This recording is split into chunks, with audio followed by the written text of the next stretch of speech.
who do you know that needs to hear it, needs to see it, needs to experience it? Right. And what about it makes you think they need to hear it? Right. And if so, what does that mirror in your own life? What need do you see in them that is possibly a mirror of something in your own life that needs change or alteration? Can you talk a little bit about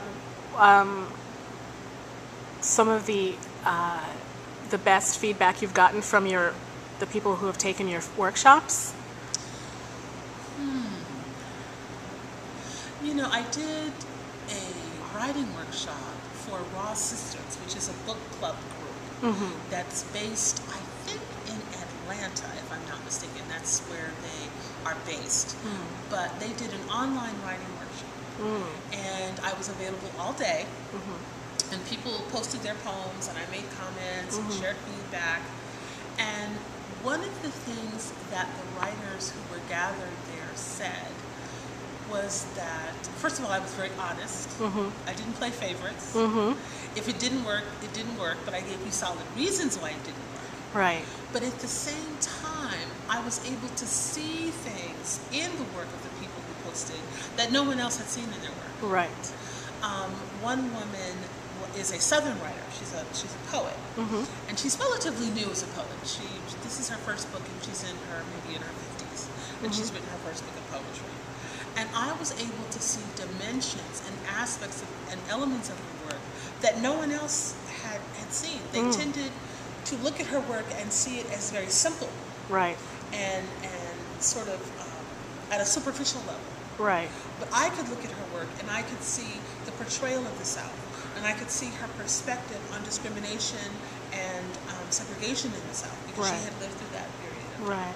And I was able to see how all of that was there in her work, and how she did allude to that in really innovative ways. And she said, no one has ever looked at my work. Wow. They just see some simple poems about Mississippi. Wow.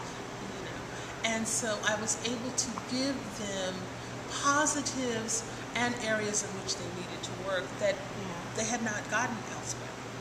And I think that's a combination of my intuitive sense and really my years of literary training.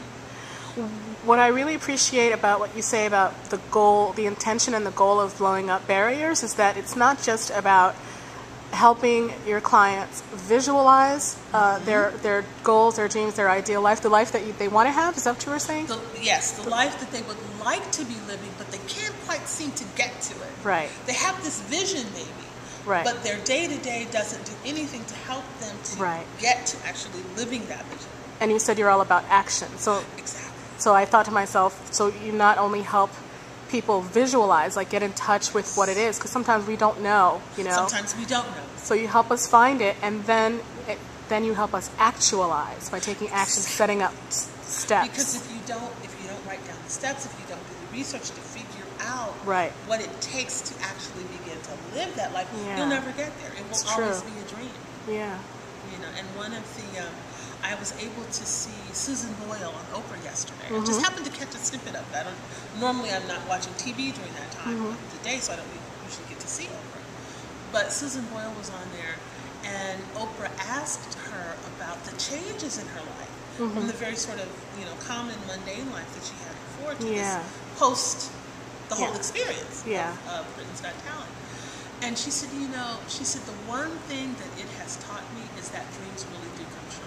Yeah. If you work hard and you take the opportunities that are, that are available, that you see, that you come across, if you really follow those opportunities, dreams really can come true. And that's what I want each one of my clients to know. Right.